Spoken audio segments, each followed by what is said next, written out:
Now, to further discuss this, I'm now joined by security expert Fidelis Ogbobe.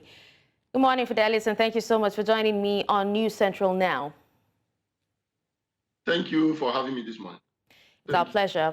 Now, Fidelis, can you tell us what are the key factors that should be considered during a thorough investigation of the drone strike in Kaduna, particularly in terms of identifying the responsible personnel?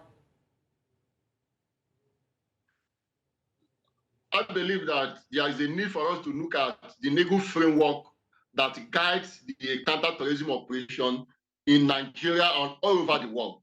You know that sometime in the year 2000, the United Nations refused to incorporate act of terrorism into the Rome Statutes, which had to do with that created international criminal court.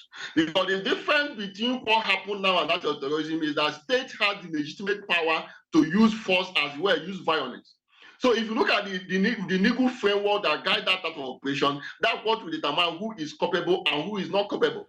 And the issue of the military, they know the command or the section that is responsible for this operation. They know the lapses, whether they are in compliance with the international standard and the guidelines for counter-terrorism operation.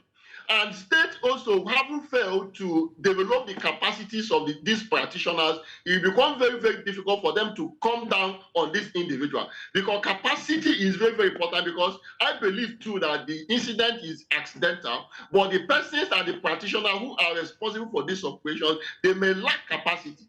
And the United Nations in Resolution 6 by 2881 have also resolved that one of the counter-terrorism strategy is for the state to develop capacities of the individuals or the component agencies that are responsible for terrorism.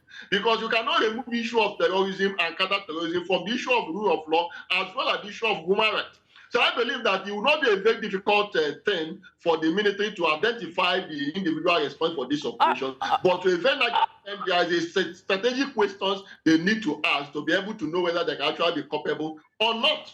All right, Fidelis, considering the years of insecurity in the northeast and the northwest, and how sensitive and touchy this particular topic is, what would you say are the potential security implications of such a drone strike in the northwest region of Nigeria, especially, coming from the army, who is saddled with the responsibility of protecting citizens? This issue of drone mishap or accidental discharge by the implementation of the drone technology in the counter-terrorism operation is not new in Nigeria.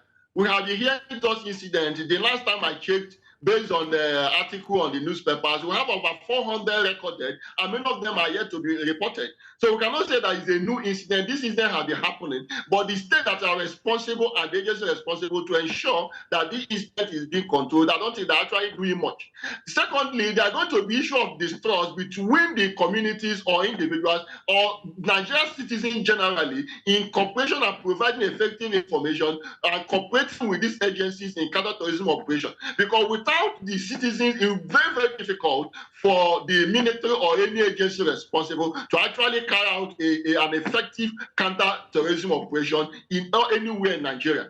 But the next question to ask, whether these persons or there is actually a terrorist operation in northwest part of Nigeria. Because looking at the United Nations have actually given some sectorial anti-terrorism definitions and giving the state the opportunity to go back, look at the environmental priorities and define the act of terrorism. So the issue is in northwest of Nigeria. Which part of the northwest of Nigeria do I actually say that there is terrorism operation or the act of terrorism that require that type of operation to be carried out by the military? Because you cannot talk about terrorism operation without putting under consideration the legal framework, the human rights, as well as the democratic procedure in counter-terrorism operation. Because if we become so draconian against these individuals, you also destroying the concept of the rule of law as well as the human rights in kind of that operation.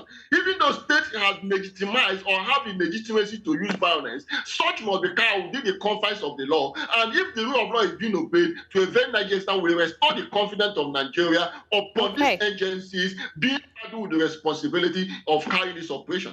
All right, Fidelis, I seem to remember a few days ago, the senator representing Kaduna Central came out to say that they would make sure that these people are compensated duly. Now, how do you think that, the victims of this drone strike can be effectively compensated? And, still talking about it, what measures do you think that the army can take in future to be able to, enhance the safety of local communities and prevent similar incidents from happening? So the issue of compensation, number one, I don't think there's any monetary gain that can actually compensate to the life of an individual. Coming to the fact that the responsibility of the state is to the protection of the life and citizen of the people, which they have failed to do.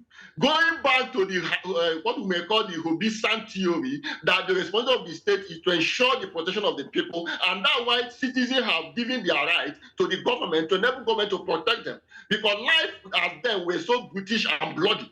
So state haven't failed to actually protect this life, and state become the takers of the life of individual. I don't think that there's a compensation that will be adequate. But under the circumstances, I believe that the Kaduna State government or even the local authority have the responsibility to go down to the community, ensure that there's a direct relationship and communication with the victim's family to ensure that whatever government is going to do to prevent education will assuage their grievances and reintegrate them in the process in the fight against terrorism. Then going forward, I believe there is a lack of coordination within the security agencies, because in that particular local government, I believe that in everywhere in Nigeria, there is always a police division, especially in the local government, every local government in Nigeria. In those police divisions, they also have responsibility to be part of the community. The question that needs to be asked, whether there is a relationship or a relation between the divisional police officer of that local government with that operation, or whether police or even the civil defense authority or other intelligence agencies in Nigeria were actually part of that operation that have led to this colossal damage, which will be very difficult for us to actually give adequate compensation to the life of individuals. Therefore, my recommendation is very simple. Let there be synergy. We know that we have been settled with the security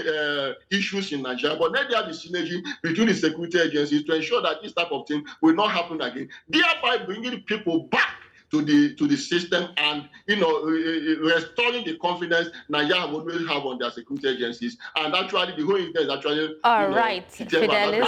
Thank you so much for your time and also your expert's opinion on this issue. Thank you very much for having me.